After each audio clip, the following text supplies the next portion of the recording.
Oi, sejam bem-vindos ao canal Motivando em Casa, Palavra e Fé. Eu sou Fabiana. Vamos agora ao vídeo 2 da explicação de Mateus, capítulo 18, do versículo 1 ao 35. Agora é a explicação. No versículo 1 fala assim: naquela mesma hora chegaram os discípulos ao pé de Jesus, dizendo: Quem é o maior no reino dos céus? Aí na explicação fala: Quem é o maior no reino dos céus? Aí, se não vos converterdes, que é no versículo 3, que fala: Maior no reino dos céus é as crianças, né? E Jesus, chamando uma criança, a pôs no meio deles, e diz que é as crianças. Na explicação: Se não vos converterdes, fala como que o versículo 3, e disse: Em verdade vos digo que, se não vos converterdes e não vos fizerdes como criança, de modo algum entrareis no reino dos céus. Nós temos que ser como as crianças, né? Que senão nós herdaremos o reino dos céus. Então, as crianças, o maior no reino dos céus significa que as crianças, porque elas acreditam que elas têm um coração puro, né? Então, aqui na explicação fala: se não vos converterdes. Agora vamos ler, né, o resto da explicação. As transformações positivas que Jesus tenciona fazer em nossas vidas, por meio da experiência inicial de salvação espiritual e da obra contínua do Espírito Santo, começam com uma atitude pura como uma criança e não infantil. É atitude pura como uma criança, não infantil. Para que Cristo transforme o nosso caráter e nos torne adequados para o seu reino. A nossa atitude com relação a Ele deve ser humilde, despretensiosa, dependente, confiante, pronta e disposta para que o Pai Celestial nos molde, depois do passo de criança, de submissão a Deus, a conversão, isto é, a transformação de vida que Jesus exige, consiste em duas partes: o afastamento radical de tudo que é egoísta, ímpio, profano e nossa busca deliberada por Deus. Isto quer dizer fazer o que é certo e justo, segundo os seus padrões e normas, e produzir frutos espirituais, isto é, caráter e efeito, como evidência do verdadeiro arrependimento. Nota sobre arrependimento. A conversão espiritual não consiste de um único ato de tristeza ou pesar pelos pecados passados, mas requer uma atitude contínua e abrangente com relação à vida que resiste continuamente ao pecado e deixa de lado os desejos egoístas para buscar apaixonadamente os propósitos de Deus. Isto é necessário porque nossa tendência, por natureza, é seguir um caminho que nos afasta de Deus e nos conduz à morte eterna. A verdade, a verdadeira conversão espiritual é uma mudança total de atitude em resposta ao dom da salvação de Deus, e é possível somente pela graça de Deus, isto é, o seu favor imerecido, o seu amor, ajuda, bondade e capacitação, e pelo poder do Espírito Santo que devemos receber pela fé. Veja o artigo Fé e Graça. Devido ao nosso relacionamento com Deus, a conversão genuína envolve mudanças significativas em outras áreas da vida, incluindo relacionamentos, prioridades, hábitos, comprometimentos, interesses e a visão geral da vida. A conversão requer uma transformação completa de vida e é um aspecto necessário da fé genuína de salvação e um requisito essencial para o contínuo crescimento espiritual. A santificação, capítulo 18, versículo 6, fala sobre: Mas qualquer que escandalizar um desses pequeninos que crê em mim, melhor lhe fora lhe pendurar-se ao pescoço a alzinha e se submeter à profundeza do mar. Significa que se lhe pendurasse ao pescoço de um amor de asinha.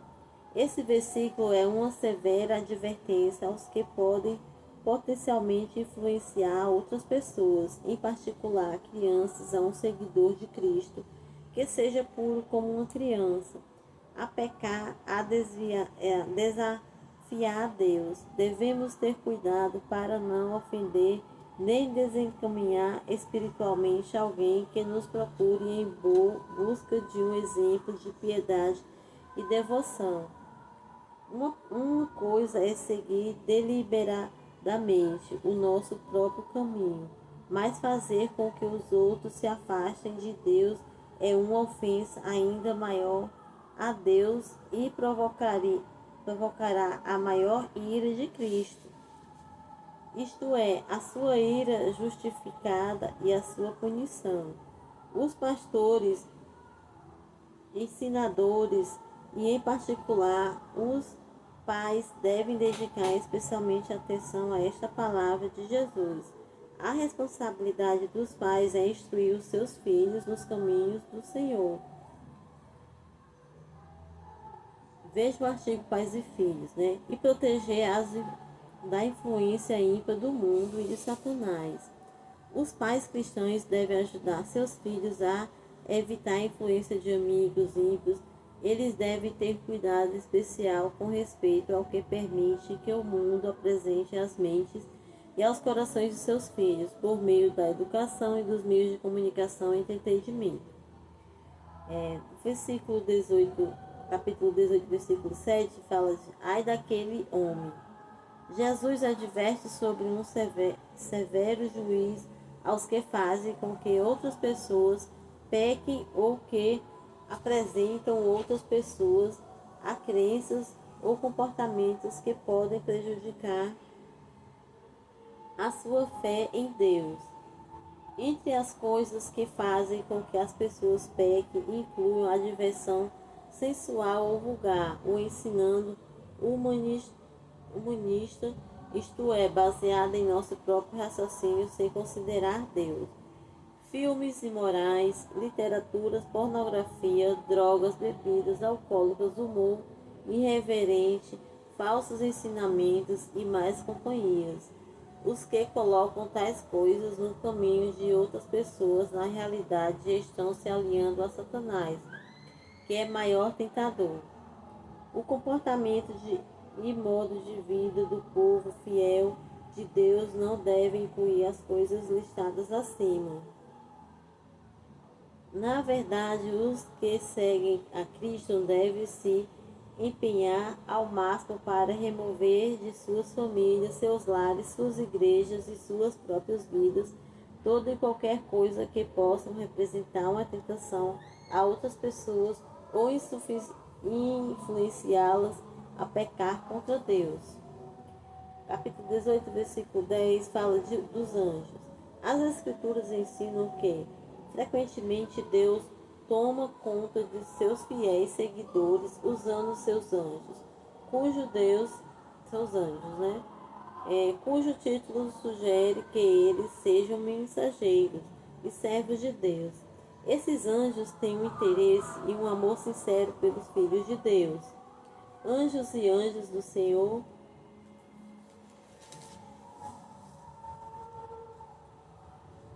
Jesus estabelece o método apropriado para confrontar, corrigir, disciplinar e restaurar um cristão professante que peca, isto é, infringe as normas de conduta de Deus, contra outro membro da igreja de modo privado. Negligenciar a estrutura de Cristo comprometerá espiritualmente a pureza e o propósito de uma congregação e acabará destruindo a eficácia de uma igreja.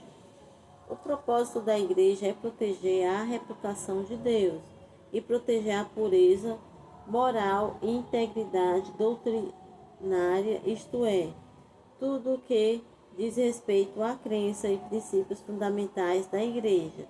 Esta disciplina também visa salvar os membros desgarrados e restaurá-los ao caráter e comportamento semelhantes a de Cristo. Em primeiro lugar, é preciso confrontar e desafiar o transgressor a respeito de seus atos. Isto deve ser feito de modo privado. Se a pessoa ouvir e reagir de maneira positiva, deverá se perdoar.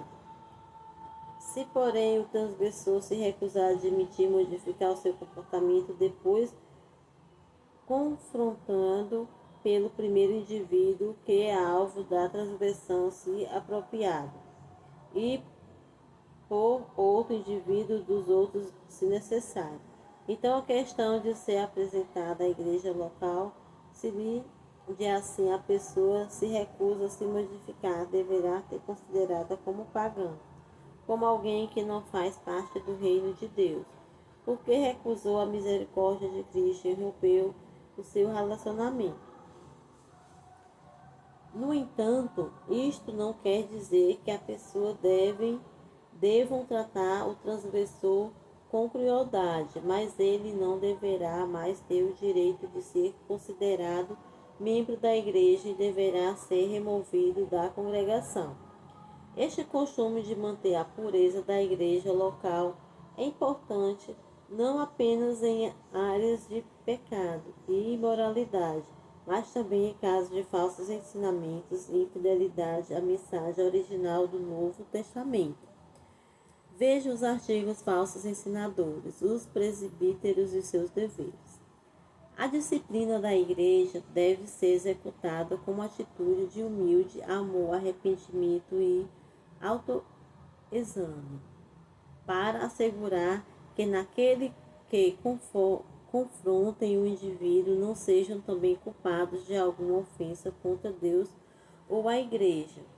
Os pecados no âmbito da igreja que envolvem imoralidade sexual persistente ou flagrante deverão ser abordados de acordo com as instruções apresentadas.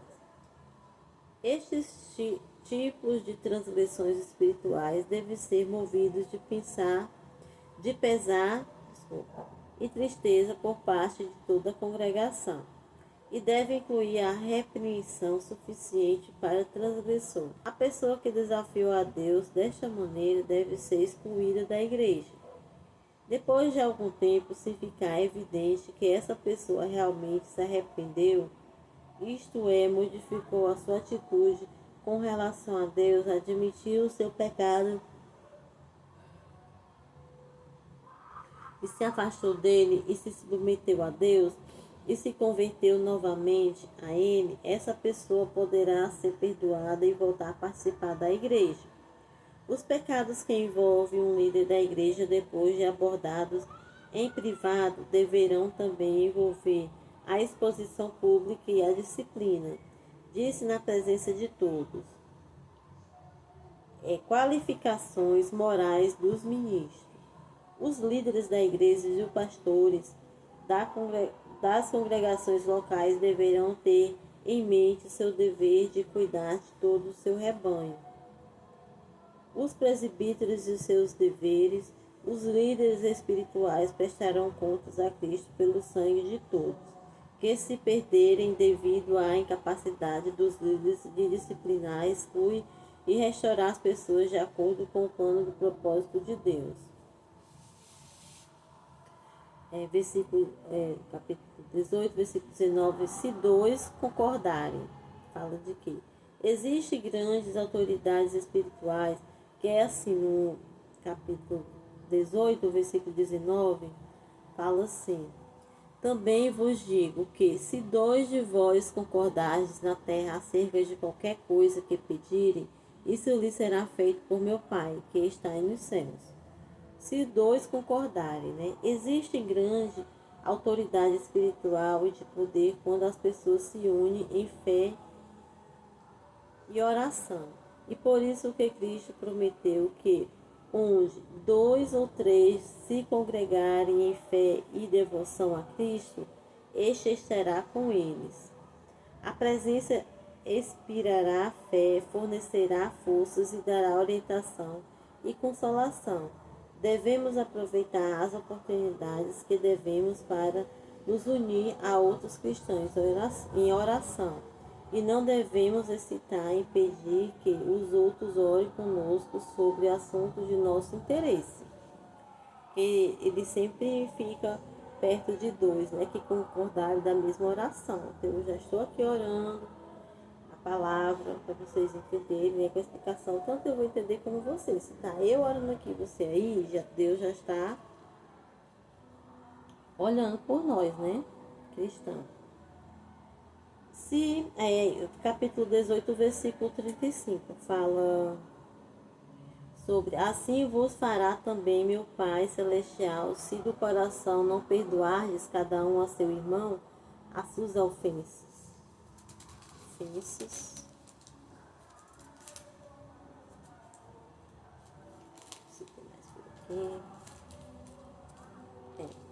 que significa isso? Se o coração não perdoarmos, se nós não perdoarmos nossos irmãos, né, o que vai acontecer? Nesta instrutiva história, Jesus ensina que o perdão de Deus, embora concedido livremente a todos os que confessam seu pecado e se afastam dele, ainda que é condicional dependendo da disposição que a pessoa apresenta para perdoar outros indivíduos. Isto quer dizer que uma pessoa pode perder o direito ao perdão de Deus por ter um coração amargurado, ressentido, rancoroso e inclemente. Se você quer ser perdoado, entende isso aí?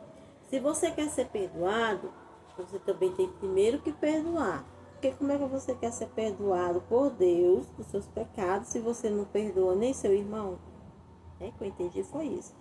Que Deus, ele perdoa nós pelos nossos pecados, mas nós primeiramente temos que perdoar nossos irmãos, não ter rancor no nosso coração contra nossos irmãos, certo? Onde Paulo diz que a amargura, o ressentimento, o rancor, a hostilidade e a má vontade são completamente incompatíveis com a fé cristã e devem ser eliminados. Observe que esta parábola não apenas descreve uma pessoa que não queria perdoar, mas também uma pessoa que aparentemente se ressentia do fato de que precisava ser perdoada. Quando confrontou os que lhes deviam uma pequena quantia, essa pessoa certamente não havia se esquecido de que acabava de lhe ser perdoada uma grande dívida.